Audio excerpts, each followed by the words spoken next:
Hello बच्चों, let's read the given question. The question says string 1 is connected with string 2. The mass per unit length in string 1 is mu1 and the mass per unit length in string 2 is 4 mu1.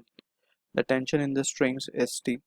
A traveling wave is coming from the left. What fraction of the energy in the incident wave goes into string 2? So option first given a 1 by 9, option 2 given a 4 by 9, option 3 is 2 by 3, option 4 is 8 by 9. So to understand the given question, we must understand about uh, the waves that are being formed in the string. So उसके लिए we need to understand first of all जो speed of wave होती है in a string, it is given by the expression v equals to under root t by mu. Alright. Also अगर हम बात करें कि तो जो सिचुएशन हमें गिवन है उसके accordingly we have to understand कि जो एनर्जी या फिर हम यूँ कहें कि एनर्जी पर यूनिट टाइम जो वेव लेके चलती है जिसे हम पावर भी कह सकते हैं, उसका expression is given by half mu A square omega square into v. तो ये एक्सप्रेशन हम देते हैं कि energy per unit time, transfer of energy per unit time. यहाँ पे म्यू इज लीनियर डेंसिटी या फिर mass per unit length, a is the amplitude and omega is nothing but the angular frequency, right? And v is the speed of the wave in the particular medium. ठीक है. Also we need to understand few important thing. जो general wave की equation होती है that is given by y equals to a sin omega t minus kx. अब यहाँ पे हमने माइनस साइन रखा है. Minus sign is indicating that the wave is travelling in the positive x direction. जब वेव नेगेटिव एक्स डायरेक्शन की तरफ चलेगी तो we will put a positive sign over here. ठीक है. अब in the situation given to us, if we analyze it, so we will see के what changes we can observe. So first of all, let's say ये हमारी string है which is thinner one, और ये हमारी fixed support है यहाँ पे, right? ये fixed support हम क्यों बोल रहे हैं, we will discuss it. This is the string which is comparatively thicker, right? अब यहाँ से we need to understand what exactly is happening. कि यहाँ पे वी कैन सी के जो स्ट्रिंग वन है इसके लिए ये जो बाउंड्री हमने यहाँ पे शो की है, it will be behaving as if it is a fix point, right? क्योंकि ये जो स्ट्रिंग है इसका mass per unit length string two का इट इज मोर. ये टू है हमारी स्ट्रिंग और ये वन है, राइट? अब यहाँ पे होगा क्या, if you set a pulse into it, so let's say ये pulse I. So for this pulse ये जो मीडियम है जिसमें अभी फिलहाल ये ट्रैवल कर रही है, it is behaving as if it is a rare medium. So यहाँ पे स्पीड कुछ अलग होगी एंड इसका एम्पलीट्यूड हम मान लेते हैं a i, that is amplitude of incident pulse. अब ये जाके इस पॉइंट पे इंसिडेंट होगी. सो यहाँ पे we can see it will try to shift this heavier string, लेकिन क्योंकि ये स्ट्रिंग लाइटर है so it will undergo a phase change of pi. ठीक है ना. यानी कि हमें पता है जब भी कोई क्रेस्ट कोई रिजिड सपोर्ट से के टकराता है तो it will turn into trough, या फिर हम यूँ समझ सकते हैं कि there will be a phase change of pi and this will be the direction of reflected ray. And इसका जो एम्पलीट्यूड होगा हम इसे ए आर लिख देते हैं. And some of the part of wave passes through the heavier string, very light, लेकिन कुछ तो पास होगा पल्स यहाँ से भी, एंड इसका एम्पलीट्यूड हम मान लेते हैं 80. ठीक है.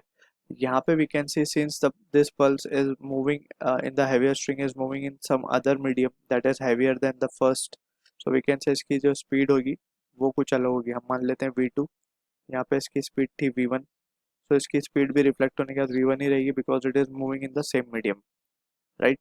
अब यहाँ से we can see कि जो ai at और ar है, we need to understand the relation of it.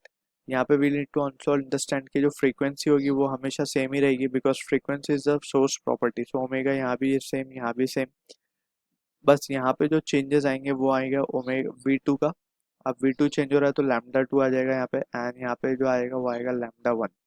ठीक है. So these are the changes that we need to consider. अब यहाँ पे वी कैन सी हमसे पूछा जा रहा है कि what fraction of energy in the incident wave goes to string, यानी कि इंसिडेंट और ट्रांसमिशन के बीच का रिलेशन हमसे पूछा जा रहा है। ठीक है, सो अगर हम केयरफुली एनालाइज करें सो हम क्या देख सकते हैं। फर्स्ट ऑफ ऑल तो हम वेलोसिटी का रेशियो निकाल सकते हैं दोनों स्ट्रिंग में। टेंशन हमें सेम गिवन है, so we can write v1/v2 will be equals to under root of μ2/μ1, since ये relation we are using. So यहाँ से जो रिलेशन मिलेगा μ2 इज 4 μ1 और ये μ1, so from this we can say v1 will be equals to twice of v2। Let's say this is our expression number 1। अब हम बात करते हैं कि जो एम्पलीट्यूड्स होते हैं जिनका रिलेशन हमें पता होना चाहिए, we can write incident amplitude is nothing but it is given by 2 into v2 upon v1, and यहाँ पे ये ट्रांसमिटेड का एम्पलीट्यूड है v1 plus of v2 into ai। so this is the relation that we will be using over here। अब यहाँ से we can have the relation as, ये हमें याद रखना होगा for transmitted and incident amplitude का relation, and similarly we can have the value of reflected and incident. तो रिफ्लेक्टेड एंड इंसिडेंट के लिए हम क्या लिखेंगे, नीचे हमेशा v1 प्लस v2 ही रहेगा दोनों में, एंड यहाँ पे आ जाएगा हमारा v2 minus of v1 into a आई।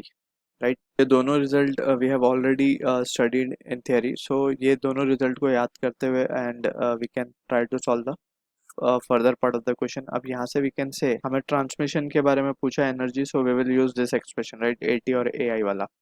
सो यहाँ से हम देख सकते हैं कि AT अपॉन AI को हम क्या लिख सकते हैं, V2 2v2 2/3 आ जाएगा ये बेसिकली। ठीक है ना, क्योंकि V1 को हमने सब्सटीट्यूट किया 2v2, so this will be the result we are getting. अब हमें पता है we are interested in calculating the energy, so energy के लिए हम ये एक्सप्रेशन यूज करेंगे पावर वाला। पावर में हम देख सकते हैं it is directly proportional to mu n A square omega और वी। यहाँ पे we need to be careful के वी भी अलग है मीडियम का, सो यहाँ पे just we can use the relation power is proportional to a square omega, omega तो सेम ही रहेगा दोनों मीडियम का, v and mu. And since we know कि power is nothing but it is the rate of energy transfer per unit time, so हम यहाँ पे इसको एनर्जी का रिलेशन भी सेम लिख सकते हैं right. So from this we can say ET upon EI will be equals to AT upon AI का the whole square into VT upon VI। अब VT हमारे लिए V2 है और ये V1 है, into म्यू 2 upon म्यू 1। ठीक है, अब इसको सॉल्व करेंगे, so we have the value AT upon AI का स्क्वायर मीन्स 4/9, सो ये हो जाएगा हमारा 4/9 इंटू V2/V1 को हम लिख सकते हैं 1/2, μ2 is 4 μ1, so ये आ जाएगा 4। So this will be resulting in the answer as 8/9। So this is the answer to the question जो कि मैच होगा ऑप्शन 4 के साथ। I hope you understood the solution. All the best.